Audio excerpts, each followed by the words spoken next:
Alright, let's talk about CM Punk's return to wrestling and the madness that followed. So it all started in 2014 when CM Punk shocked the wrestling world and officially walked out of WWE. That was until 2021 when CM Punk made his long-awaited return to wrestling in AEW. Based on what we saw, we thought he was here to stay, but it wouldn't last for long. After feuding with Darby Allin, Eddie Kingston, and MJF, CM Punk would go on to beat Adam Hangman Page for the AEW World title just 9 months after debuting in AEW. That would be the first world title he would win in 10 years since winning the WWE title at Survivor Series in 2011. But just 5 days after winning the AEW World title, he would show up on AEW TV and announce that he was injured, needed surgery, and would be out for the entire summer. But even though Punk was injured, he still remained the AEW champion. However, in the meantime, Jon Moxley was named the interim AEW World Heavyweight Champion. When CM Punk returned, he faced off against Jon Moxley to unify the AEW World title. And in a shocking match, Moxley would go on to beat CM Punk in just 3 minutes to become the undisputed AEW World Champion and end CM Punk's reign at just 86 days. Less than a month later, CM Punk would defeat Moxley at AEW All Out to win back the AEW World title. And after that match, CM Punk would drop his biggest pipe bomb since Raw in 2011. In the press conference after the match, CM Punk would cut a promo on the media for accusing him of trying to get Colt Cabana fired from AEW.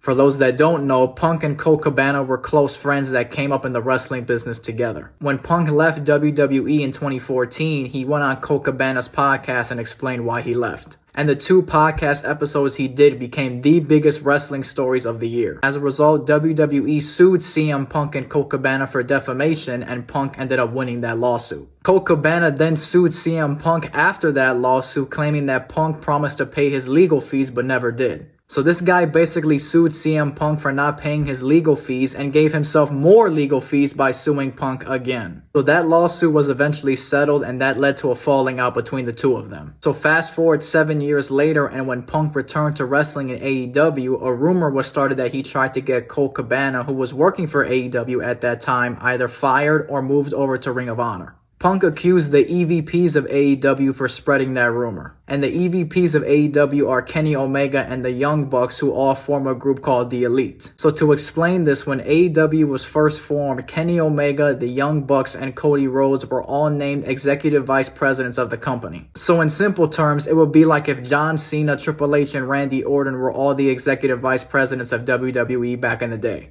So even though Tony Khan is the owner of the company, it's said that those 3 guys as EVPs have significant power in the company, even though many argue that it's just a name title and they have no power at all. So the story goes that after Punk won the AEW title off of Hangman Page, he cut a promo on Hangman Page on AEW TV that Omega and the Young Bucks didn't like. So because all 3 of those guys took offense to what CM Punk said, in order to get back at him, they spread a rumor about him trying to get Colt Cabana fired from AEW. So minutes after hearing what Punk said in the press conference, Omega and the Young Bucks stormed into CM Punk's locker room and got into a physical fight with him. CM Punk's trainer and friend Ace Steel, who also worked for AEW, was upset that those 3 guys busted down the door with his wife in the room who had a broken leg and couldn't move, so he jumped into the fight and started beating their ass too. So after the fight, it was reported that when the Young Bucks busted down CM Punk's door, they had hit CM Punk's dog Larry in the face and broke his 2 teeth when he was in the room. So all of that just created an entire shitstorm. So after the fight, AEW fired CM Punk's trainer and friend Ace Steel. They stripped Omega and the Young Bucks of the Trios title and stripped CM Punk of the AEW World title. And after that, CM Punk hasn't been on AEW TV since. So while CM Punk has been away, Omega and the Young Bucks have shit on his name in the AEW locker room and have caused the entire roster to hate this guy for no reason. And it was reported that the Young Bucks and Kenny Omega have said that they don't want CM Punk to come back to AEW because they fear that if he does, he'll come back and beat them up. This has led many to believe that Omega and the Young Bucks went into CM Punk's locker room to beat him up and got their ass beat by Punk instead. But since Punk is the biggest star that AEW has ever had and is arguably their biggest star ever, they've been trying to bring Punk back ever since. And recently, AEW announced that they're starting a new Saturday show called Collision that's going to debut on June 17th in CM Punk's hometown of Chicago. And it's reported that CM Punk is set to make his AEW return on that show. So my advice to Kenny Omega and the Young Bucks is to start getting ready to sing Cult of Personality because CM Punk is back, buddy.